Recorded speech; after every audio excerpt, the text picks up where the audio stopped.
Queridos irmãos, temos alguns lugares um pouco mais aqui à frente, pelo menos uns 3 lugares aqui. Tem pessoas em pé, enfim, podem se acomodar.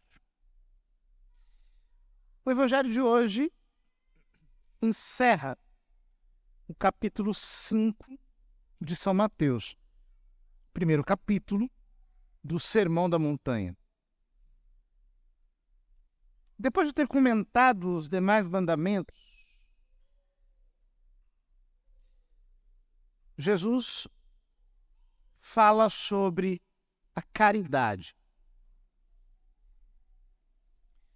que é a essência do Novo Testamento. O ágape, esse amor divino que ele derramou em nossos corações pelo Espírito Santo. Essa maneira divina de amar que nós recebemos por graça no momento em que fomos batizados, no momento em que começamos a crer, quando nós descobrimos o imenso amor que Deus tem por nós.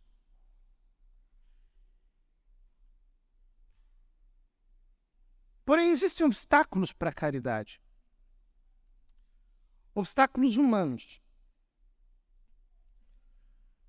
E se nós, como cristãos, somos chamados a crescer em ágape, somos chamados a dilatar a nossa alma para que ela se torne cada vez mais capaz de amar a Deus pelo poder da sua graça. Se todos nós somos chamados a nos saturarmos de amor divino e de crescermos nessa chama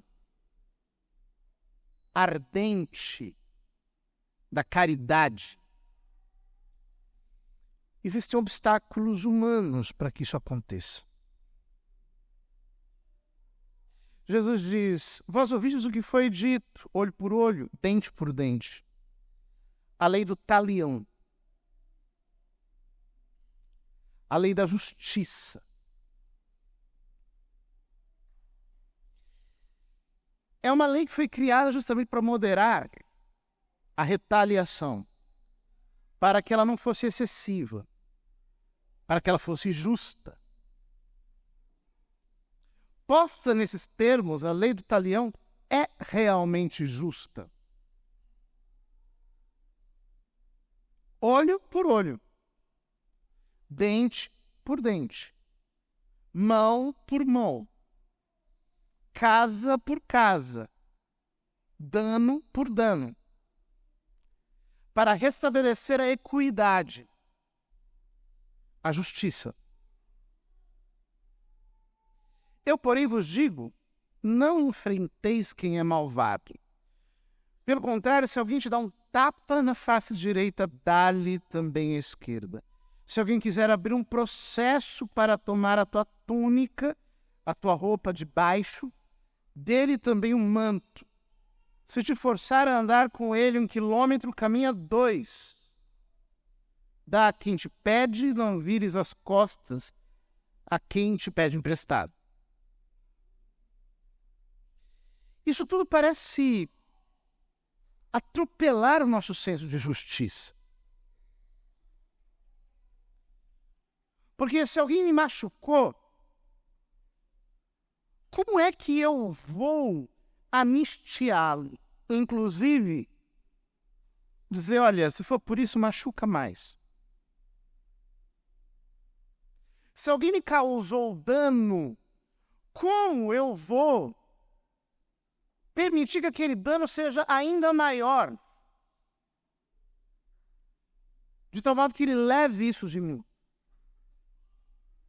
É evidente que Jesus não está falando das nossas relações de justiça, que precisam ser cumpridas de um lado para o outro. Mas ele está falando de uma sensação, de um sentimento de injustiça que todos nós carregamos no coração. Por quê? Porque não há ser humano que não tenha sido defraudado por outro, que tenha sido enganado, que tenha sido menosprezado, que tenha sido descartado, que tenha sido ofendido. Não há nenhum ser humano que não tenha passado por desfeitas, por desgostos, por desencontros. E o que fica no nosso coração sempre é o sentimento de nos sentirmos injustiçados. Por que ele fez isso comigo? Por que isso aconteceu comigo? Por que essa situação justamente comigo? Eu estava tão sinceramente amando, eu estava colocando o melhor de mim, eu estava fazendo o que me era possível. E mesmo assim,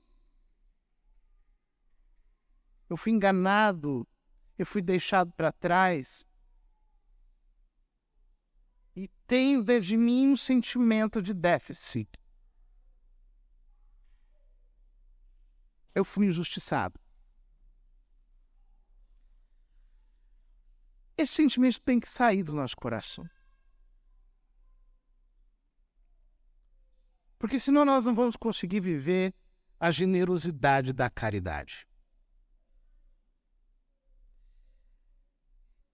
E para esse sentimento sair de dentro do nosso coração, nós precisamos entender quem nós somos. O que é a vida, o que é o mundo, quem é Deus. Diante dele, nós somos uma fagulha. Diante dele, a nossa vida é um quase nada. Diante dele, nós somos apenas um farelo microscópico. Somos totalmente indigentes. Mas a nossa indigência também é moral.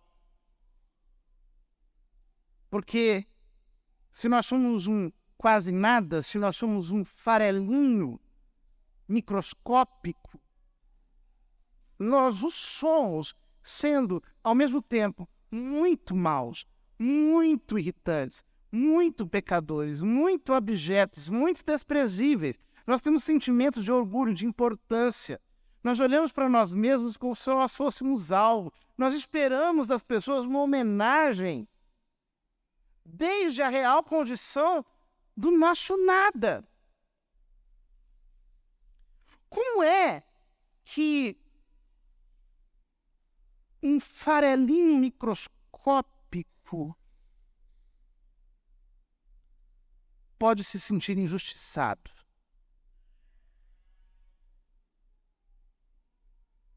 É como alguém que não tem nada e estivesse profundamente magoado porque lhe tiraram um lenço, porque causaram um dano que é ínfimo em relação à indigência radical que ele tem. Ou seja, entenda isso. É uma bobagem esperar a justiça dos homens. É uma besteira esperar que um homem fraco, um homem defeituoso, um homem deformado me dê realmente aquilo que as minhas boas ações requereriam. O ser humano é isso. Eu não posso esperar demais do ser humano. Eu tenho que ser realista. Eu tenho que olhar para mim mesmo com realismo. Eu tenho que olhar para os outros com realismo. Entender que é necessário receber de Deus esse privilégio absoluto de amar. Muitas vezes nós nos comportamos com alguém que exige 1 centavo de troco no caixa. Eu quero meu 1 centavo. Eu preciso do meu 1 centavo. Você tem que arranjar o meu 1 centavo agora. É só 1 centavo. Não é nada. Mas nós exigimos aquilo, nós nos apegamos, aí nós voltamos para casa pensando no 1 centavo.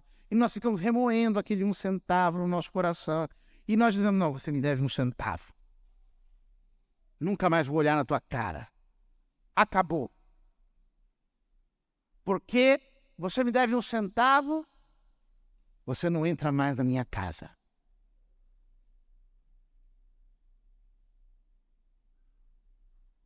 Nós nos sentimos injustiçados por uma bobagem. É tudo besteira. Isso tudo não é nada.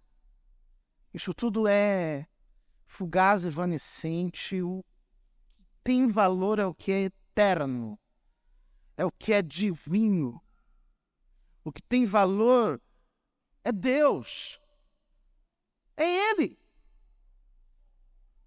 Portanto, eu tenho que desterrar do meu coração essas coisas. Eu tenho que me desfazer desses sentimentos. Eu tenho que olhar para Deus e dizer, Deus, o Senhor olha para mim, eu falo contigo. Eu posso te amar, eu posso sentir a tua presença, eu posso crescer na união contigo. Será que existe algo melhor do que isso? Do que poder pôr os joelhos no chão e entrar em conexão com a Santíssima Trindade, com Cristo na sua humanidade santíssima. O que nós temos outorgado pela graça é algo infinitamente maior do que qualquer coisa que possa nos dar. Nós somos templo de Deus, diz São Paulo na segunda leitura. Templo de Deus. Ou seja, no Velho Testamento, Deus decidiu morar entre o povo de Israel, na tenda que Moisés construiu, depois no templo de Salomão. E chegados ao Novo Testamento, ele diz, eu mudei de endereço. Agora eu não moro mais no templo de Israel. Agora eu moro no teu coração. Eu vivo em você. Eu quero ser transportado por você. E ao invés de nós olharmos para Ele, nós olhamos para os homens. Nós olhamos para o nosso coraçãozinho ferido com coisas ínfimas, desprezíveis, que não são nada. É por isso que nós não subimos a nossa vida de oração. Como é que pode subir na vida de oração alguém cujo coração está cheio de dívidas, de pendências? É como alguém que liga para você e diz assim, olha, seu nome está sujo no Serasa. Você não vive mais em paz. Você não consegue ter quietude. Uma pessoa que se importa demasiadamente com o que acontece ao seu entorno, com o que fizeram com ela, não pode subir, vai descer cada vez mais. Não terá a leveza do Senhor, vai ficar carregando pedras nas suas costas todos os dias. Não terá a suavidade do Senhor, terá a gravidade, terá a sensação insuportável de levar sobre si um fardo muito ingrato. não pode contemplar o Senhor, porque está contemplando o que acontece aqui. Então está olhando, nossa, fulano disse isso, fulano me persegue, fulano me odeia, fulano não gosta de mim, fulano, etc. E aí nós entramos na segunda parte do Evangelho de hoje. Amai os vossos inimigos. Rezai por aqueles que vos perseguem. Assim vos tornareis filhos do vosso Pai que está nos céus, porque ele faz o sol nascer sobre maus e bons e faz cair a chuva sobre justos e injustos.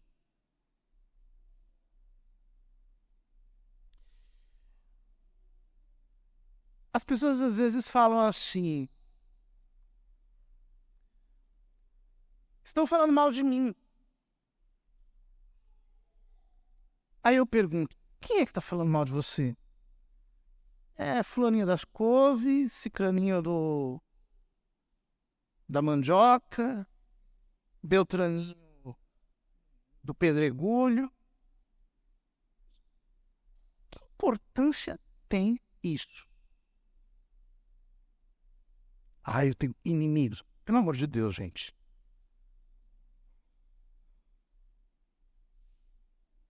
Eu não sou ninguém.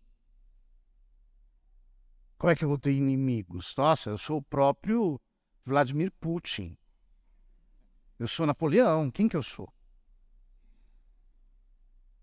Eu tenho inimigos. Inimigos. Tem uns coitadinhos aí que não gostam de mim e devem ter razão, inclusive.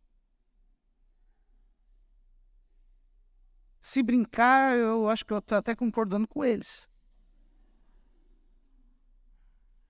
É isso aí. Por que eu vou glamourizar isso e transformar isso agora no foco do meu pensamento? Crise de ansiedade. Por quê? Porque falaram mal de mim. Pelo amor de Deus. Eu não estou nem aí. Falem. Isso não me deixa mais magro, infelizmente. Tanto faz. É uma grande bobagem. Mas as pessoas dizem, estão de olho no meu Insta.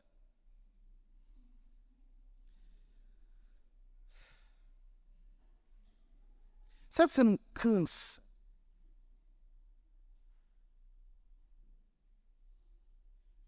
Será que você não se sente assim, exausto de ficar se importando com o que não tem importância nenhuma, com o que não significa absolutamente nada? São provocações de moscas, de pulgas, de... Coitada dessa gente, meu Deus, Deus abençoe, Jesus cura, salva, liberta, dê muita bênção, graça, faça feliz, preencha o coração desses pobrezinhos. Estão olhando para um negócio tão ridículo que nem eu sou. Eles não percebem que mais ridículo do que eu é ficar olhando para mim. Que bobagem, que besteira. Por isso que Jesus diz, rezem por eles. Rezem.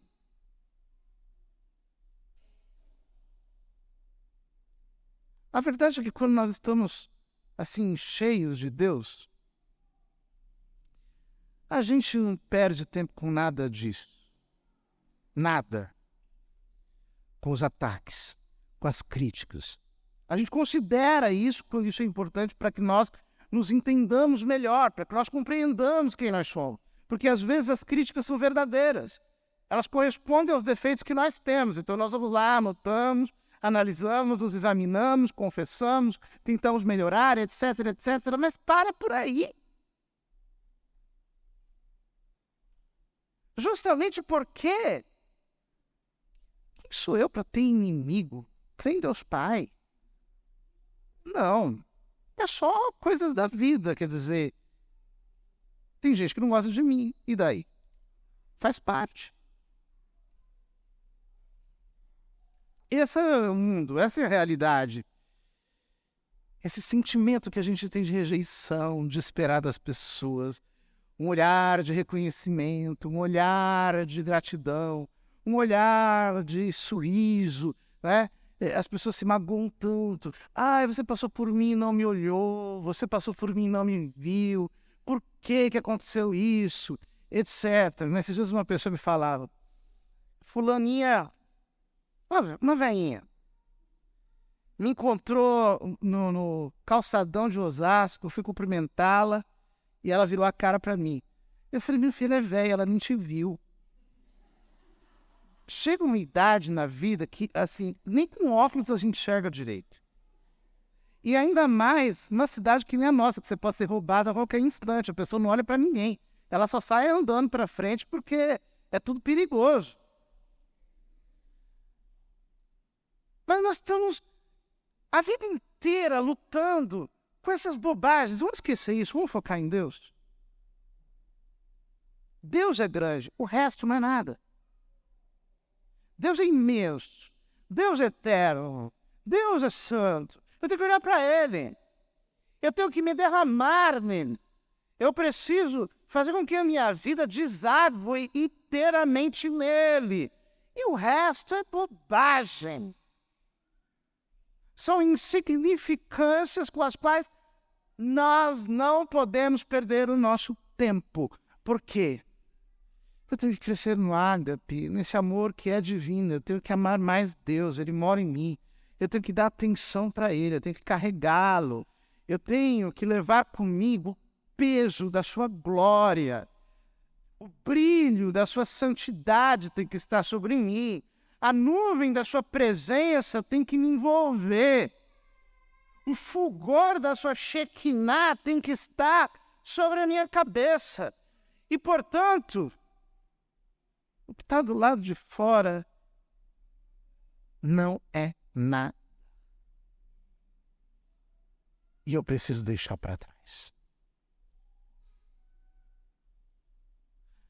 Padre, mas eu tenho situações complicadas na minha vida. Existem pessoas que me causaram dano real. Tudo bem. Vamos resolver isso. Mas no coração não pode haver morada para uma lista de desafetos, para um catálogo de protestos. No coração, não. Por fora a gente resolve as coisas. Às vezes, um barraco às vezes vale a pena. Às vezes é preciso fazer. Às vezes a gente tem que chegar e dizer, e botar as coisas às claras, e colocar as coisas em cima da mesa, e pronto. É preciso. Mas por dentro, o meu coração tem que estar limpo. Está tudo certo. Eu não quero levar comigo esse peso, essa dor, essa angústia. Você tem que deixar Jesus tirar isso de você. Ele tira. Você tem que deixar o Espírito Santo operar no seu coração essa obra de leveza, de alívio. Você tem que permitir que o Senhor traga para você essa verdadeira cura na própria alma, que vem do amor dele. É só isso que nos pacifica. Então nós deixamos de ser queixumentos. Nós abandonamos a murmuração, esse ar azedo, amargo, ácido, essa atitude vindicativa que nós temos de querer provocar para nos autoafirmar, e nós vamos deixar isso de lado. Por quê?